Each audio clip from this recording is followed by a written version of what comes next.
Hi everyone, welcome back to Law Study Kit. I'm Rabia. I'm a Canadian immigration lawyer based in Toronto, Ontario, and I'm also the founder of Law Study Kit, where I sell sample questions and answers for NCA exams. If you'd like to take a look at it, you can visit my website, which is lawstudykit.com, and I'll link it in the description box below. In today's video, I'd like to talk about an important topic, which is what is the dark side of being an internationally trained lawyer? Mostly I focused on the positive aspect, the good side, but unfortunately, the good comes with the bad. And today I want to point out three most important, I would say, three most important things that you need to know before you embark on this journey, just because there is a dark side, and I would rather communicate it to you now rather than you finding it out once you're in the process. So if you're interested, you can keep watching. The first dark side of being an internationally trained lawyer is unpaid articling positions, unpaid LPP positions, and generally unpaid work. Now, most of the time, internationally trained lawyers are either new to Canada, or sometimes they leave Canada to go get their law degrees in a different country, and then they kind of come back after a few years. So you're not in touch with the Canadian legal market, or you're not too much in touch with just generally understanding how employment works in Canada. So unfortunately, a lot of employers, I wouldn't say all of them, but some employers are going to take advantage of the fact that you don't understand this too much and will offer you unpaid positions to kind of communicate that you're getting the experience. I'm going to teach you XYZ, but unfortunately I can't pay you.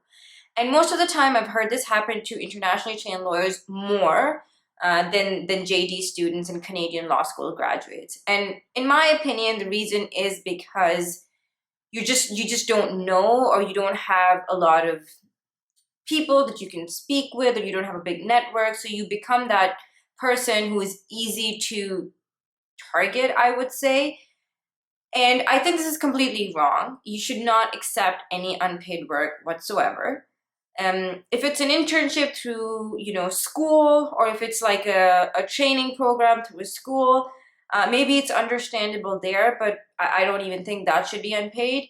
But for example, if you're being offered an unpaid articling position, I just think that, if you accept it, you're not valuing yourself enough to think that you should be getting paid. So the drawback is that you will get offers, and employers will tell you that we're going to give you the experience, we're going to train you, but unfortunately we can't pay you. In my opinion, that is not correct.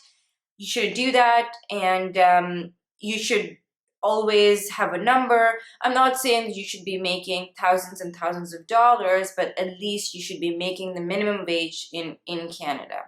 So a little bit of story time. I was also offered a position a couple of years ago, an articling position where the lawyer agreed to pay me $1,000, 1,000 Canadian dollars a month.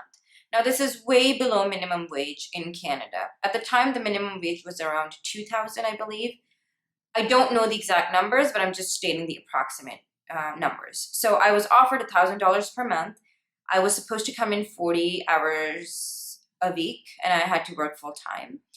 And this, like I said, this is way below minimum wage. And for a moment, I was like, I don't know if I'm going to get another position. I should really take it. It's just going to be 1 year, and then I'm going to get that experience and all of that. But then after a while, after thinking about it for a while, I decided I'm not going to take it, just because this is not right.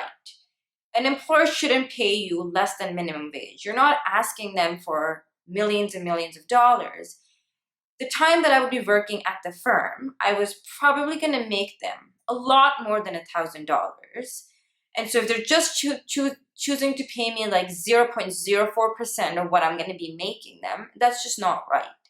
So my recommendation, again, as an internationally trained lawyer, many people are going to try to offer you these jobs. Don't take them. Just let them know that, you think that you're worth a lot more. And if they cannot compensate you, you're not going to work for free. This is, again, something that I've learned. If you don't value yourself, people are not going to value you. So just remember that you might be an internationally trained lawyer, that does not mean that you're not a lawyer.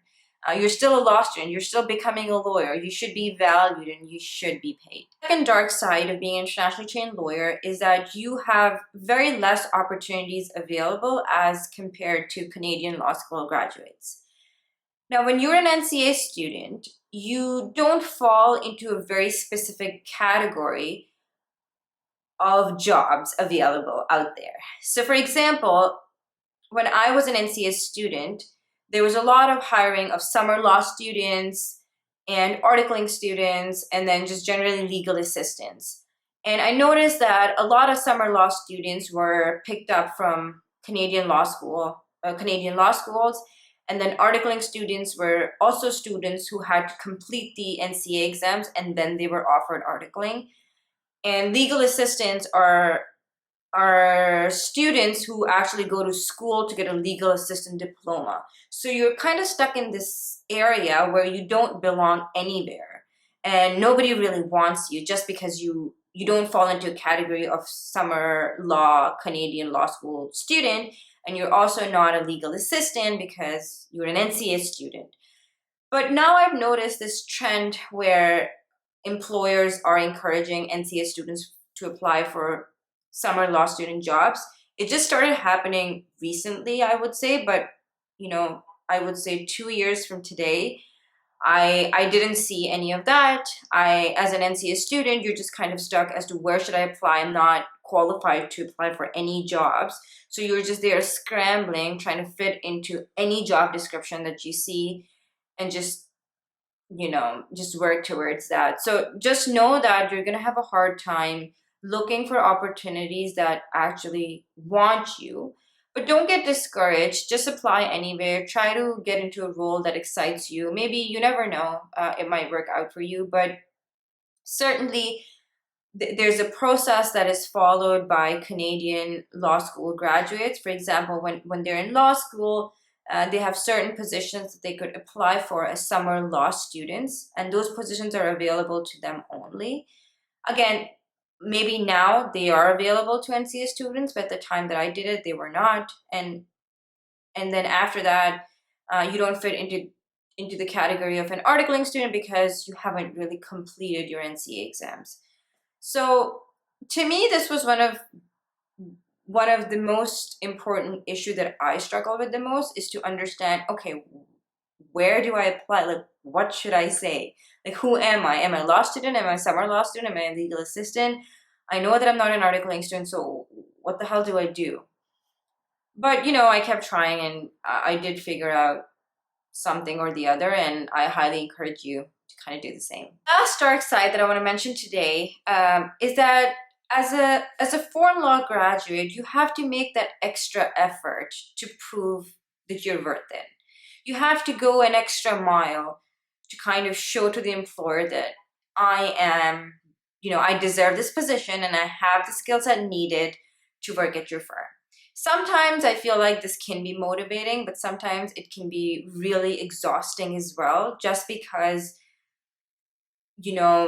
if you are a foreign law graduate, your background might be different, but you're not less than anybody else. So it can get quite exhausting trying to prove to every person that is interviewing you that, I have the skill sets, I've done this, this is equivalent to what I did in here, or this is equivalent to what I did there. I still have those skill sets. So, I mean, I feel like it can take a toll on you if every interview that you get the same questioning in terms of, okay, so what other experience do you have?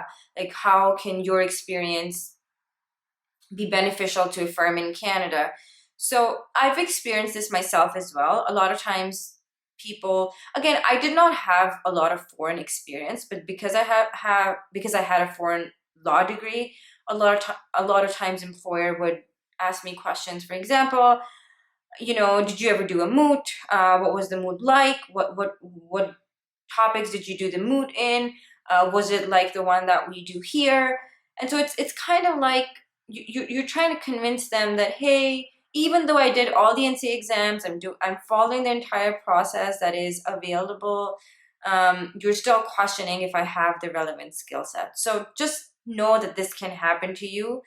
Again, I don't mean to discourage anybody, but just know that you might have to go an extra mile to prove that you're worth it. So this was helpful. I talked about a lot of different issues, and I was hoping to communicate what these issues are as opposed to you finding them out when you are in the process. I'm sure people have a lot of them.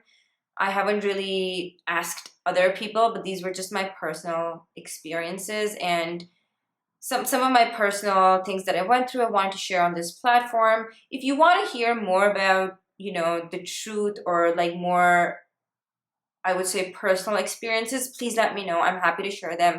I have a lot of friends who are lawyers. They would be happy to share them as well, and I can have them on my channel if that's something that you're interested in. So yeah, please let me know if you're interested in watching more videos like this. I'm happy to bring guests over onto my channel as well because I have a lot of them. A lot of friends who would love to come here. So yeah, thanks guys for watching. Please don't forget to subscribe to my channel. Please like this video. If you like my video, it helps me in kind of promoting my content to people who will actually benefit from it. So please give me a thumbs up, and I wish that you come back here again soon and watch more of my videos.